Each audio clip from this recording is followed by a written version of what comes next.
మనకి ఇలా మరి ఏ తల్లి అయినా కూడా తన గర్భంలో 9 నవమాసాలు మోసి ఒక వ్యక్తిని కంటుంది. అలా జన్మనించినటువంటి తల్లి 9 నెలలు మోసినటువంటి తల్లినే మన కన్న తల్లిగా భావించి మన జీవించిన పర్యంతమంతా కూడా మనం ఎంతో గౌరవంగా చూసుకుంటాం. అలాంటిది 10 మాసాల 9వ మాసం నుండి భూమి మీద పట్టనాటి నుండి మనం చివరికి చనిపోయేంత వరకు కూడా మనల్ని మోస్తున్నటువంటి తల్లి ఈ నేలతో.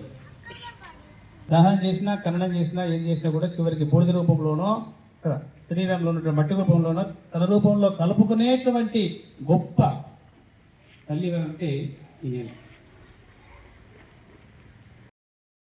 महादेव्यै शिवाय सत्तं नमः नमः प्रगत्यै भद्रायै नियता प्रसास्मदां गणानां त्वा गणपतिगुं हवामहे प्रियाणां त्वा प्रियपतिगुं हवामहे निधीनां त्वा निपतिगुं हवामहे वसो मम आहमजानि गर्भधम त्वमजासि गर्भधम अम्बे अम्बिके अम्बालिके नमानयति कश्चन सततसुखः सुभद्रिकां कां पीलवासनीं हरि ओं गं गणपतये नमः गौरी ध्याय ध्यानम समर्पयामि.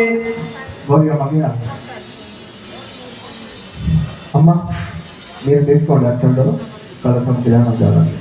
హరి ఓం కలసముఖే విష్ణు కంఠే రుద్ర సమాసిత మూలే స్థితో బ్రహ్మ మధ్యే మాతృగణస్వత కుక్షోతో సాగర సర్వే